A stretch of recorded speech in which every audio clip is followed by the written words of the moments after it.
love that song. Jason Falls, it's good to see you. I feel like we're on a 1950s talk show, but I like that song. I like the introduction. I think it sets the tone for human.social. You guys, this is a show where I love bringing people in. A lot of them are friends like Jason who are just making the world a better place. They're disrupting industries. They're asking those questions that need to be asked. And the good-looking guy in the yellow shirt, that's why Jason's here today. What's going on, my man? It's good to see you. Great to see you, Mitch. Thanks for having me on the show. This is a lot of fun. I love talking to you. It's been a great day. It's going to get better now. So I love it. Oh, I like that. And, before we went live, I'm just going to say it. I think we're the two most colorful gentlemen on social media at this moment. It's always good to see you and your smile and all the goodness that you bring to the social and digital worlds, Jason. Let me give you a proper introduction. And while I'm doing this, everyone, we're broadcasting across all the top platforms, including Amazon Live. For those of you on Amazon Live, you're interested in getting Jason's book, Winfluence. It's down on the side or over on the right or left side. Just click it. It's yours. You're going to be happy that you got the book. But Jason Falls is a leading digital strategist, author, speaker, and thinker in the digital and social media marketing worlds. He's an award-winning strategist, a widely read industry pundit, and has been noted as a top influencer. Hey, that's kind of why we're here in the social technology and marketing spaces. Not by me, not by my dachshund Ruby, who happens to belong to my daughter, but by these important people, by Forbes, by Entrepreneur, by Advertising Age, and many, many others. He's in a 2014 Forbes article. He was named one of the 10 business leaders all entrepreneurs should follow on Twitter, alongside of Richard Branson, Mark Cuban, and many, many others. And guess what, everyone? That's why Jason's here today. How did I do, Jason? Thanks, Mom. And I'm not going to send you to bed early if you say something wrong. Anything goes on this show. So we are here today to chat about Jason's new book. Tell us a little bit about Winfluence, Jason. Why did you decide it was time for this book, and what was your motivation behind penning each and every word in each and every chapter? Well, there were two things that were happening. I was, in my day job at Cornet, which is an ad agency in Lexington, Kentucky, I spend a lot of time developing digital strategies and influence strategies for our clients. And so I was, sort of trying to not necessarily innovate, but be really creative. Creativity is one of our big, sort of pillars at Cornet. And so trying to be really creative in how we approach influence marketing. And so I was combining influencers together to collaborate with each other in addition to the brands. I was doing some things that were about influence, but were in the offline space, not necessarily on Instagram or YouTube. So that was happening. And I was trying some new things that were tending to work and whatnot. And so that's happening at the same time. A lot of news articles are coming out from the mainstream media. And it seems like every time the mainstream media wants to talk about influencers, they want to sort of paint influencers in this, light of being very frivolous and superficial and not worth your time or money. And it's all these people with, peace signs and duck lips, that crowd.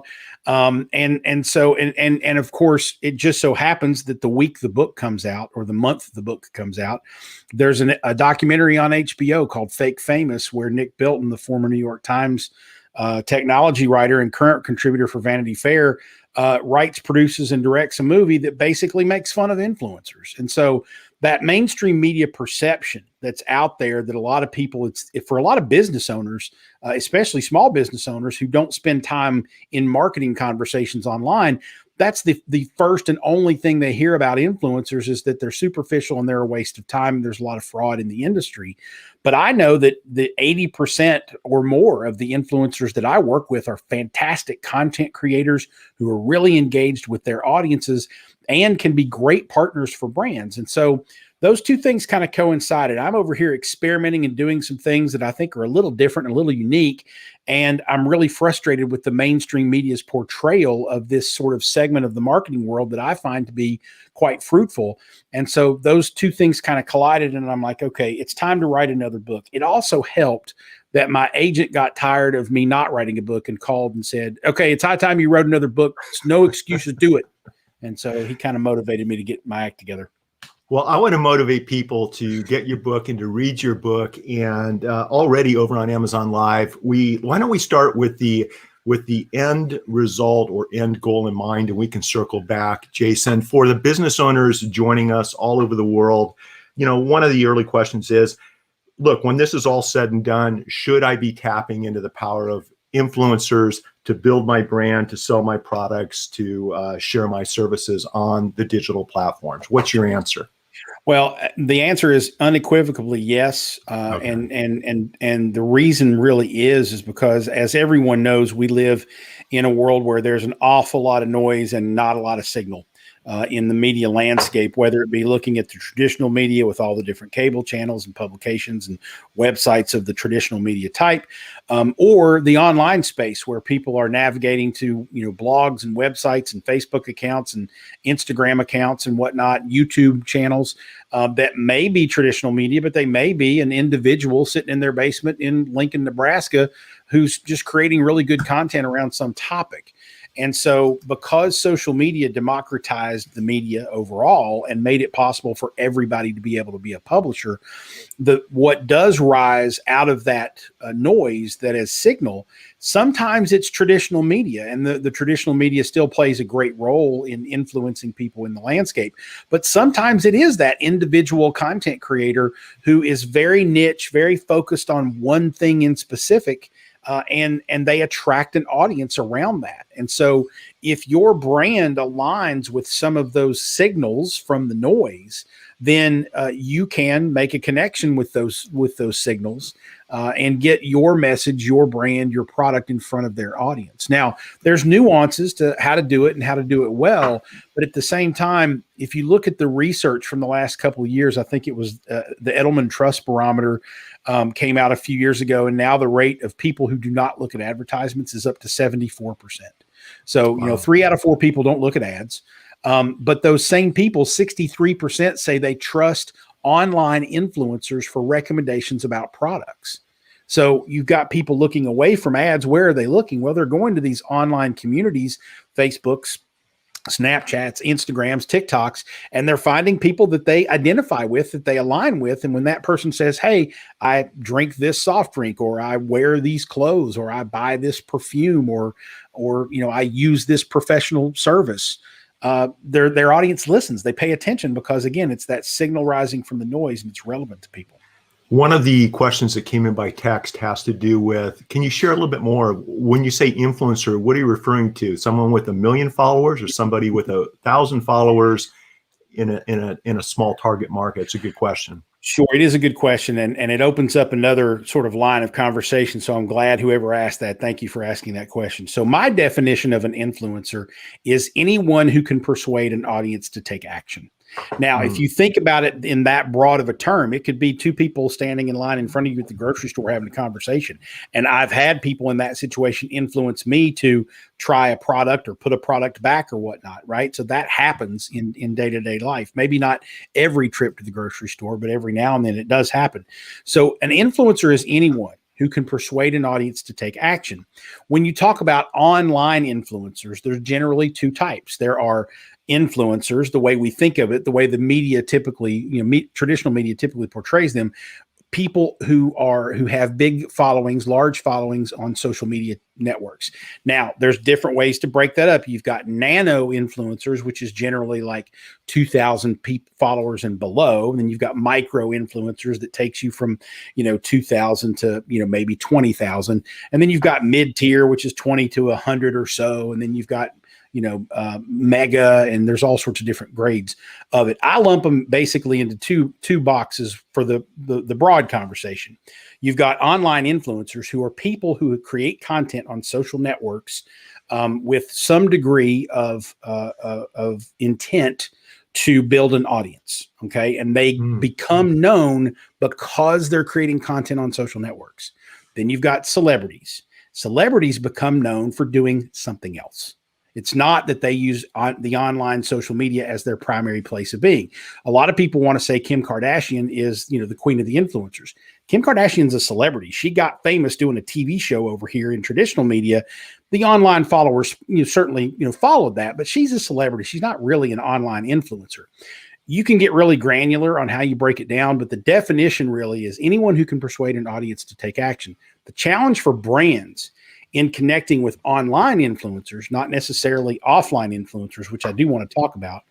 The challenge for brands is determining which ones are actually going to be persuasive, which ones are actually going to be effective for your brand. Because if you're looking at people who have a couple of million followers, but their feed is all, peace signs and duck lips, they're not real persuasive. They don't motivate their audience to do much. But for the ones like Derek Wolf at Over the Fire Cooking, who teaches people how to grill out over the fire in, really elaborate meals and techniques to make the meat or the vegetables that you're cooking look and taste really good. He influences a lot of people. And if he says you should use this, rub for your meat, or you should, pair this bourbon with this meal, you're going to listen to him because he's giving you great value in his content. It's interesting how, thank you for sharing all of that. I do not like advertising. I don't like being interrupted. Most people don't. And so I also will look around and see, well, what does Jason think about that book, or about that bourbon, or about that software application? I'll put more weight and credibility on you, for example, than a complete stranger that's actually ruining my evening because they're throwing up ads every 2 minutes on television, right? On Amazon Live, I just want to share this with you. A gentleman, somebody shared a quote. Salvador Dali had a good quote for him anyway. Quote, "The secret to my influence has always been that it remained a secret." That's a good quote. I like that. It's kind of cool. That's why I thought I'd share it. But, I guess what an influencer and how it affects each one of us is different for everybody, I'm guessing, right? And Jason, it's so for brands, for small business owners that want to tap into the power of influencers, I know you set forth 6 steps in Winfluence. Maybe you can walk us through those steps. And while you're doing that, I'm going to try to organize all the questions that are coming in, because we've got a lot coming in through text and on Amazon Live.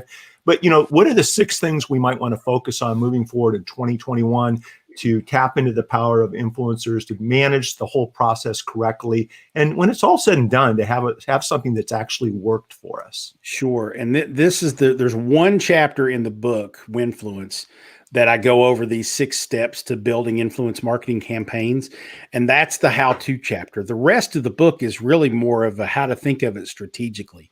So this isn't one of these, step-by-step how-to books, although it's contained in the book. And so I'll go over them real quickly here for you. And this is really a way to sort of build campaigns, not just with online influencers, but with any type of influence. And I'll expand on that conversation a little bit more in a minute, because I do want to talk about the online versus offline eventually. But the 6 steps to building a campaign, you always have to start with your goals. You've got to define your goals. Why are we using people of influence? And that could be online influencers. It could be offline influencers. So are you using them to try to create more awareness for your brand? Are you using them to try to create foot traffic in your store? Are you using them to try to drive revenue? There's lots of reasons that you might want to use them. And the more specific you define that goal, that objective for influence marketing, the easier it's going to be to measure, and the better litmus test you have to make decisions along the way to say, does this ladder back to the goal? No, then don't do it. Does this influencer help us get to the goal? No, then we're not using them, right? So decide your goals is the first step. The second step is to define the audience. Okay. So you know what you want to do. Well, who do you want to do it with? It's, your target audience, whoever your target consumer is, but that might be someone who's in your audience. But again, using influencers, it's probably going to be people in their audiences. So you have to really kind of hone in and define that audience. Now, remember, you haven't chosen your people of influence yet. And it's because you've got to really understand the audience you're going after, so that you can look at all of the options and say, this influential person has a really good audience. This one, not as good. We might still use them, but we got to prioritize them so we know who to use. Can I ask you a question on that topic? So when we're going through this process, are we looking at an influencer that relates to the product or services that we're interested in sharing or selling or promoting? Or is it a better marketing game plan to go with maybe somebody in a completely different industry that's got a bigger name for whatever reason, a bigger reach, and some of those people may or may not be interested in the products and services we're interested in selling? What's your thought process on that, if that makes sense to you? The answer to that is always, it depends, because it depends on, are you going for awareness and reach and trying to get, acquire new customers, or are you trying to reinforce a message about your product or service within an industry, right? So it's going to change based on what you're trying to do. I am a big fan of, now I think most everybody who knows me, and I know Mitch, you know this, I work in the spirits industry. Some of our clients are bourbon brands. And I love, dealing in influencer programs with, bartenders and cocktail bloggers and people who really love bourbon. But if those are the only people we ever talk to, we're not going to grow, right? Because we've got to get someone like Let me jump back in here. There we go. I've got to get someone like a Derek Wolf at Over the Fire Cooking, who I mentioned earlier, whose audience aligns with the audience of Buffalo Trace. They're very similar, and we saw some overlap, and we tried a couple of experiments with him to sponsor some content, and it worked. His audience responded really well to Buffalo Trace bourbon. So the brand and I and Cornette kept developing that relationship and developing the content with Derek, so that Buffalo Trace and Derek Wolf's audience could sort of coincide with one another and feed off of one another. So again, you don't want to keep yourself limited to a vertical, but the answer is always, it depends on really what you're trying to do. Because if you're really trying to talk to people, I've got a case study in the book of a company in Great Britain called Mighty. And if you're trying to talk to people in the facilities management space, then people in financial services aren't going to do you any good. You got to really focus in that particular vertical, depending upon what you're trying to do. That makes a lot of sense. Thanks, Jason. So you've got decide goals, define audiences. Once you know your goals and the audience you're trying to reach, then you can delineate. I go with all D's here, obviously. You can delineate the influential people. And that might be, again, you might find Instagrammers, YouTubers, bloggers, people on Facebook, people on Twitter, etc. But you might also find that the people who influence the audience you're trying to reach, especially if you're a local business, if you're a small business, might be people who are influential in the community. It might be the president of the Parent Teachers Association. It might be high school guidance counselors, depending upon who you're trying to reach. So don't think of it in terms of Instagram and YouTube. Don't think of it the way the mainstream media thinks of influencers. Think of it in terms of influence. How do you influence this audience? Who has influence over the audience? And that's how you can delineate the people that you're working with. When you get to that point, the last 3 Ds, I'll go through them pretty quickly so we can get to more questions. You want to develop assets. You don't want to reach out to an influence partner and say, hey, I'd love to partner with you. Could you help us with some content? And they come back and say, well, yeah, I need videos and sales sheets and, content from you, so I understand what I'm doing here. And if you don't have it, then it's a waiting game and you're probably going to lose their interest. So you've got to develop a content arsenal to go at your campaign and go to these people of influence with. Then you work on delivering the messages, and that's both delivering the message to the influencer that you want to reach out to and engage, but then also helping them figure out how to deliver the right message to their audience to accomplish your goal. And the last one is determining success. So that measurement piece of understanding, are you making progress toward your goal along the way? If not, let's adjust. And if you get to an end of a quarter, campaign, year, whatever, how did you do? Did you move the needle? And so that helps you feed the next campaign where you're going to decide your goals, et cetera. On one of the steps that you just described, one of the questions has to do with how much control should we be placing or putting on the influencer, or they're influencers for a reason? Should we just give them the ball and let them run with it? Talk a little bit about the different dynamics involved with that thought process. Yeah, and that's going to vary a little bit by brand, because obviously you've got brands in regulated industries where it doesn't matter how awesome the influencer is. If they can't sort of work within the guidelines, they're going to hurt you rather than help you. But I've always been a fan of, like the question almost infers, these people are influential and have built audiences online that they can influence because they know how to create content and engagement for that audience. So let them do what they do best. There's a good chance that you're using them because you can't do that, or at least you can't do that as well. So let them do what they do best and give them the freedom to be not only create the content the way that they know how to create the content, but if you put too many handcuffs on them and put too many guardrails in front of them in terms of what you're insisting that they do, then you're deteriorating their genuineness. You're deteriorating the credibility that brings their audience to them in the first place. So, if you took a pharma brand and you said, okay, here's what we would like you, the influencer, to tell your audience about our product. Well, in pharma, the influencer is going to have to say, here's what this brand is about. And then they're going to have to read that, 7 pages worth of stipulations and regulatory messaging that has to go in the advertisement, right? So that's why pharma people don't typically deal in influencers, because the influencer can't be really genuine about what they're doing because they have to read all the regulations. So think about, the more handcuffs you put on them, the less their audience is going to believe them. So you're probably best to just step back and say, here's what the message we'd like for you to deliver. Please deliver it the way you see best. It's interesting. Back in around 2016, we were thinking about rolling out a new department in our firm, much like a sports agent, but representing influencers.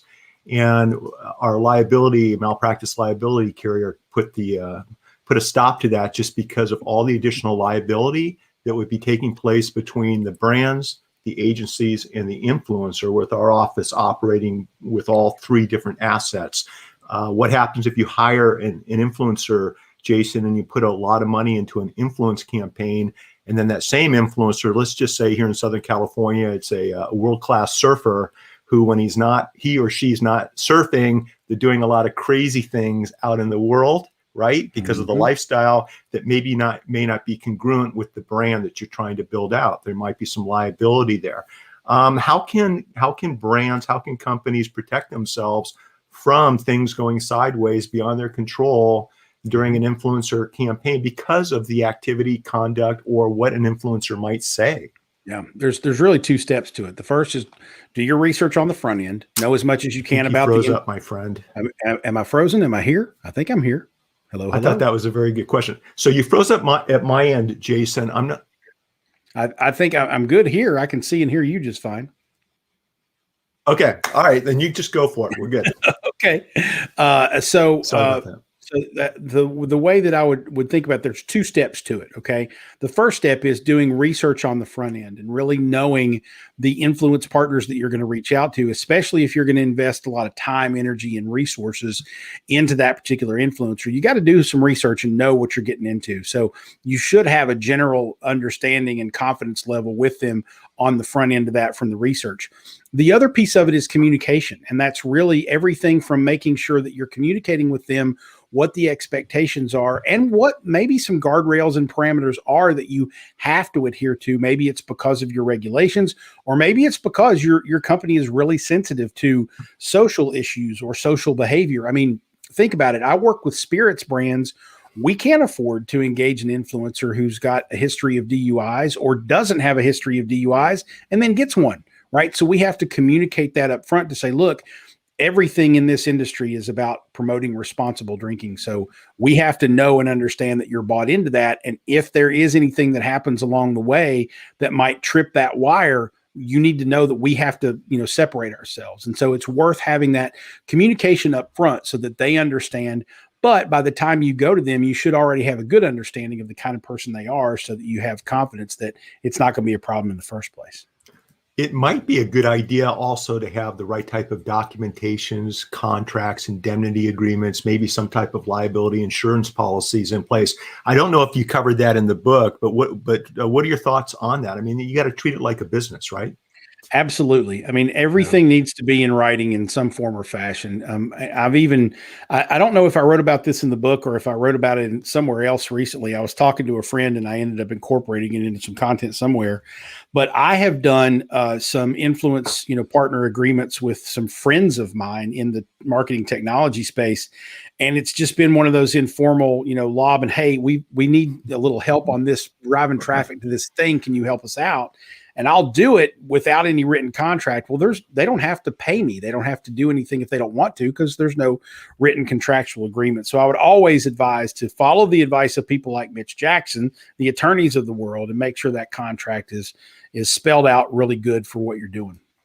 Do you have a one or two favorite influencer stories, maybe where a brand has tapped into the power of an influencer to create some type of success that I think our audience would enjoy seeing? A couple of the questions that I'm paraphrasing is, can you give us some examples? Does Jason have any favorite stories? Sure.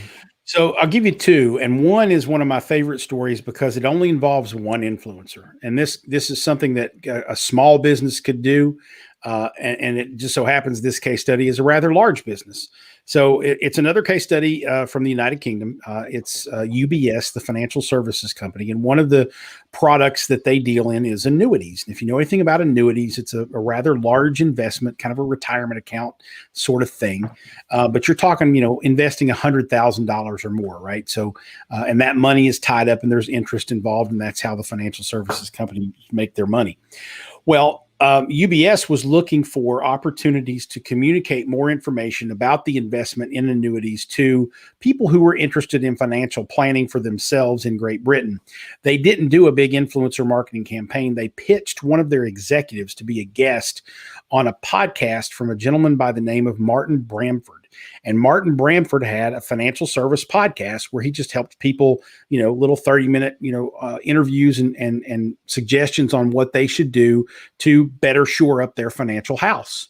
Well, this executive goes on Martin Bramford's podcast in Great Britain, and they were able to track a 4x increase in leads to their website and their company from that one appearance of one executive on one podcast. So wow.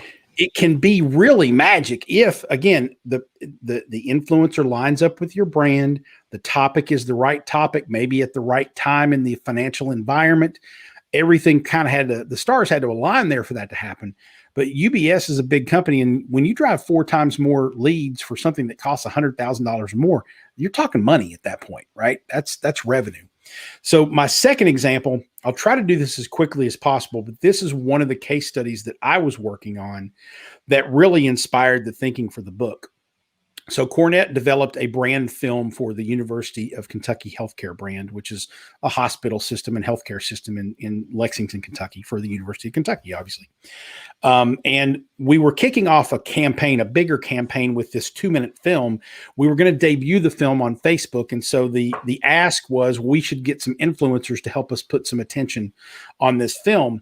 But the Cornette team and I sat back and said, no, wait a minute. Instead of just going out and finding online influencers in Lexington, Kentucky, which, Lexington, Kentucky is not a huge place. There's a few local food bloggers and fashion bloggers and things like that, and Instagrammers that, are influencers in town. But you're not necessarily going to reach all of Lexington using online influencers. So we thought, let's look at influence, not influencers, again, which is a big theme in the book. And let's engage the people who are influential online in Lexington, but let's also think about people who are influential offline. Let's start with the University of Kentucky employees. And the brand team brought that to us and said, hey, we've got a lot of employees. We'll debut the film for them a day ahead of time and tell them we need them to go help with this film, like it and comment on it, things like that. We did that with our online influencers, but then we reached out to the mayor's office. We reached out to a local state representative, to a local dentist, to the music director at the local Presbyterian church, people who had influence over people in the community, because that's ultimately who we were trying to reach. Somebody who's got 100,000 followers on Instagram who happens to be in Lexington, Kentucky, maybe 5% of that audience is going to be in Lexington, Kentucky. We need to reach the people on the ground.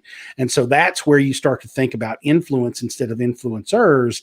And now all of a sudden you've widened your horizon and you're looking at what audience actually influences these people. Let's work through them. Long and short of it, the film debuted in the first, I think, 6 hours. We had 40,000 views of the film. After 30 days, we had 800,000. Lexington has an approximate population of 320,000 people. So almost 3x the population penetration for watching that video. I love that, Jason. This is a new concept. I can just tell from some of the questions being asked here and on Amazon Live. And, I think some of the questions I'm seeing, there's a little confusion as to over what an influencer is and what is somebody who has influence. And maybe, and I get that, right? And it's confusing for me too. And I've been in this space now for a while.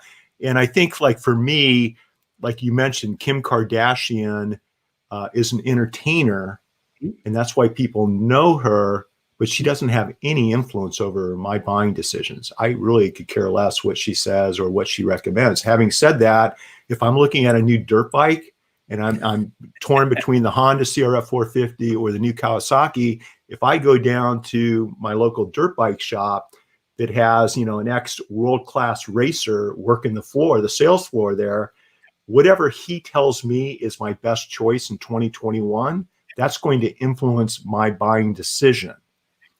I mean, that's maybe one way of explaining it. In that case, he would be what the book sort of defines as a person of influence. This is someone who doesn't necessarily have an online audience, isn't necessarily intentionally trying to build influence using social media, but they do have influence. So that would be an influence partner, a person of influence that you would work from the offline angle.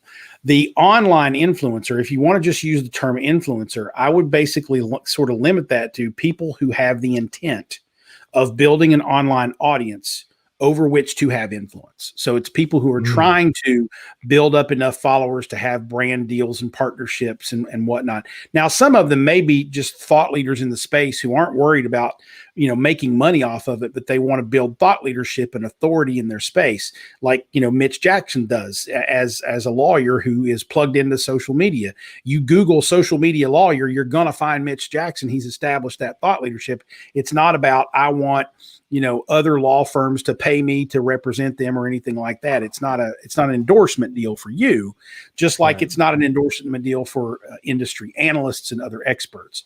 But they are building online influence with the intent of persuading an audience. So to kind of summarize and make it simple for people, there's celebrities who are famous for other things. There are online influencers who build credibility and audience using online social media tools, blogs, podcasts, etc. And they have an intent in doing so. And then there are what I would call sort of micro nano influencers, who are people who have a lot of following for whatever reason. Maybe they don't have intent, maybe they do, but they do have some sort of online following. And then there are people of influence, and that's people who are not on the internet, but who have an impact on your audience. And you should always keep that audience in mind. That whole real world audience, that real world person of influence. We can't forget about them, Jason, right? It's like you said, that's important too. It's so here's some of the questions that we're getting have to do with, we want to start using influencers. We understand the power of what you're talking about moving forward, especially in today's world where we can't even meet other people because of social distancing, social spacing. I can't convince my boss to bring in an influencer for our products or services because we can't measure it. It's hard to measure, I guess, the ROI. Talk to us. I know you touched upon this earlier, but how much time, how much attention should companies be putting into accurately measuring the ROI, the return on investment of their influence relationship decision? So you should always measure everything. And for the people out there who think it's hard to measure or it's impossible to measure, I would respond that it's just because you're not planning to measure. If you plan up front, if you start with your goal and say, what are we trying to do? What needle are we trying to move here? If your needle is, we want to create more awareness for our product, well, you have to start out by knowing where you are. So you have to do a survey. You have to do, a Q score, some sort of poll of how many people are aware of you now before you start, so you know how far the needle moves. Maybe you use social listening to say, okay, how many people are mentioning us online, or how many followers do we have? That's not a great way to do it, but if you're looking for awareness, you've got to start with a benchmark to know where we are now. And if you know that number, and you say our goal in using influencers is to make that number bigger, then you can set the data traps along the way to sort of measure and gauge how far are we going, how far have we gone from where we started from, and where do we ultimately want to be in terms of awareness. It's the same challenge that public relations and corporate communications people have with measuring the penetration of talking points and messaging. they have to get granular on surveys and things of that nature to understand if we want to change the perception of this particular issue, of this particular company, of this particular product, we have to know what the perception is now, and then we have to implement a program that's going to change that perception. So I mentioned the facilities management company, Mighty, in Great Britain earlier. Their influence marketing program was just that. It was, we want to change our perception because people were thinking of that company as a mop and bucket company. They just do supplies for facilities. They're not an innovative, facilities management brand, but they were. But their perception wasn't. So what they did is they wrote a big report where they got quotes from a bunch of facilities management experts, influencers. They published this report. Well, what are those influential people going to do with the report that they're quoted in? Well, they're going to share it with other people. And then they engaged a smaller number of those people to go to trade shows and whatnot with them and sort of talk about the issues of the day in association with this facilities management company. The metrics that they were measuring in terms of what is our perception, what is our awareness, increased from wherever they started to 200% better on whatever scale they were measuring on, because they started with a plan to measure. So if you start with a plan to measure, you can set those data traps along the way. I would also say this: if you're a consumer brand or you have some mechanism to track conversions or purchases on your website, all you really have to do is, with each individual influencer that you engage, say, here's a unique URL code or a unique URL I'm going to give you to share exclusively on your social channels. If you do that right, I'll be able to see every visitor that comes and what they do, not only from you, but from each of your channels. And so I've got a little case study sample in the book that I did with my friend Chris Brogan, who I know you know, Mitch. And I basically said, hey, Chris, I want you to share this unique code on Facebook and this unique code on Twitter and drive people to a landing page on my website. And then I use the data to show you, I can tell you exactly how many people from Chris Brogan's Facebook converted on my website versus how many people from Chris Brogan's Twitter. And if I do that across social networks and across influencers, which takes planning on the front end, but if I do that, if I plan to measure, I can tell you absolutely the ROI of every single influence partner I use and what channel they posted their content on.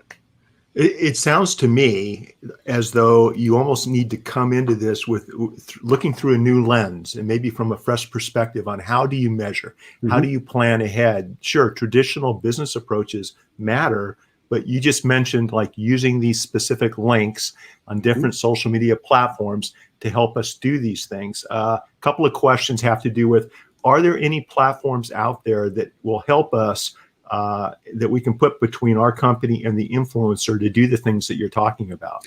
Absolutely. And the tools that are out there run the gamut. You've got, basically small database tools that just allow you to search for lists of potential influencers. I know BuzzSumo is one of those that I've used in the past with some degree of success. There's one that I like called Dovetail that I'm using right now. That's really and what do good. These do? What do these allow you to do? So they're databases where you say bourbon, and it gives you a list of people whose content has something to do with bourbon, right? So it gives you a starting point of influencers to reach out to in the online space. Offline influencers, you're going to have to kind of do some thinking because there's no database of those people because they're not online, right? Or at least most of their stuff's not online. But so these tools, there's basic, simple ones that allow you to just build your list. Dovetail, and it's Dovetale, by the way, has the next level up, which a lot of other softwares do, which you can actually run a campaign within the software. You can do the outreach to engage the influencers that you select in your list. I love that. You can actually, some of them, you can actually, like one that I've used in the past is called Julius, and you can actually put all that content arsenal I told you about, all the assets you need to put together. You can load that into the system so that the influencers can say, yes, I want to be in this campaign. And then boom, they're taken to a page with all the assets that they need. You can load in your contracts and have them do the electronic signature within the tools. You can pay them within some of these tools. Obviously, the more features you're looking for, the more these tools are going to cost. And most of those tools that have all the feature sets in them are enterprise software that cost thousands of dollars a month to use. But if you're a big company and you're scaling this kind of stuff, it might be worth the investment to take away all the hassle of having to do it manually. So there's a wide variety of tools out there. The ones that I've named are pretty good. There's also managed services. One of the big names in the influencer marketing space is IZEA, IZEA. And their sort of premium product is a managed service where all you do is say, here's my creative brief on what I want to accomplish. Go do it. They bring you a list of influencers, you approve them, and they handle everything for you. Again, you're going to have to pay a premium for that, but you can absolutely sign off and let somebody go run it for you, and they'll do a nice job for you. I've used IZEA with a couple of clients before. They do wonderful work. I'm going to either go back and listen to the video and write those down, or I'll reach out to you, because with larger companies, you've got people that need to be responsible and be held accountable to the board of directors, to quarterly earnings and expenses, to end of year profits. And I think by incorporating those tools into this process that we're talking about, it allows that marketing manager to basically walk her talk and show how the campaign did or didn't work. And I think that is important for larger companies. That's a great series of questions, everyone. Thank you for asking that. Yep. And Jason, maybe also just kind of in the last couple of minutes, last 10 or 15 minutes, I want to talk about the 4 purposes of influence marketing, because it'll give some ammunition to those people listening that need to go back to their board of directors, to their employer, if it's, and even offline. I've got some friends offline watching that aren't even talking about digital, but they understand the power of influence, right? Talk about the 4 purposes and why, everyone should be aware of these 4 purposes in moving forward in 2021, if you would, please. Yeah. So the last quarter or so of the book is the 4 purposes of influence. And what I tried to do there is I tried to say, look, here are the 4 big bucket strategic things that you can use influence for, and equate them to something that we all understand and that we all know, so that you could take, influence marketing to a CEO and translate it into something he or she understands a little bit better if they don't know influence marketing real well. So the 4 purposes, and I don't use a lot of mnemonics, but PAVE, P-A-V-E is the way to remember it. Persuade, associate, validate, and enthuse. And the way I kind of outline it in the book is, if you're trying to persuade people to do something, then that equates to advertising. Basically, you're trying to get people to try, buy, click, et cetera. And so you can use influence partners to persuade people to try and buy your product, to come to your website, et cetera. So persuade equates to advertising. So why are we using influencers? Why do you want to use influencers? Well, we're going to advertise our message to these very niche audiences where we can have a much more efficient spend with our money. So that's a pretty good argument. The second one, associate, aligns really nicely with public relations. Maybe you're not using influencers specifically to drive conversions, but again, like Mighty, you're trying to change the way people think about your company. You're trying to, get involved in something that persuades them to think differently.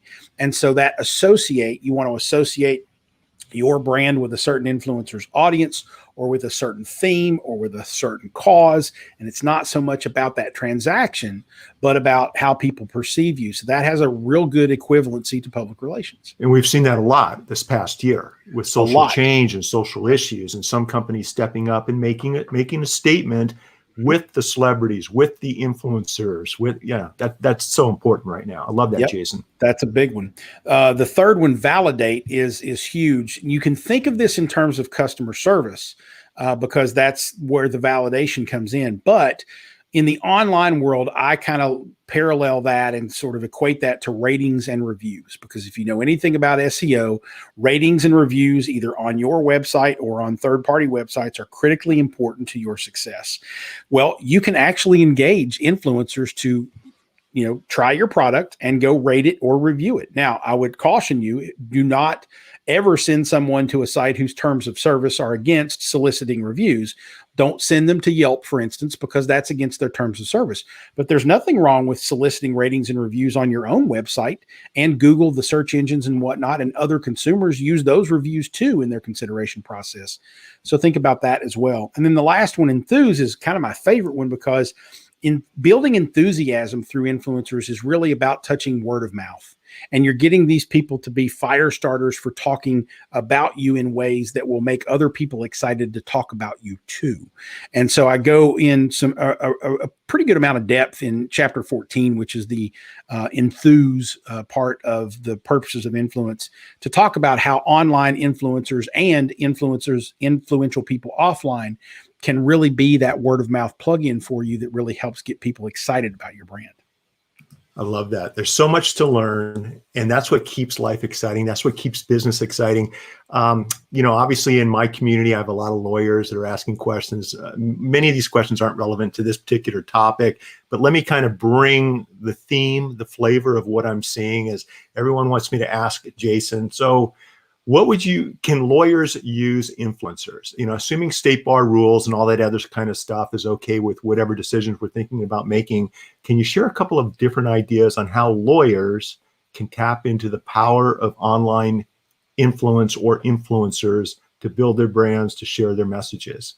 That's a good question. I don't want to put you on the spot. No. I love these kind of questions. So first of all, you probably already are. If you're doing any sort of advertising communication or customer outreach with testimonials, you're using influencers. They may not have huge followers on Instagram, but you're using people to influence, others with your message from them, from a third party, right? But okay, let's say you are Mitch Jackson and you bring an influencer to bear on a live interview like this about some particular topic that's of interest to an audience you're trying to reach. That's influencer marketing. I think I'm doing that right now. I think you are. You're doing a good job of it too. With you, you're my man. You're the guy with the audience. Okay.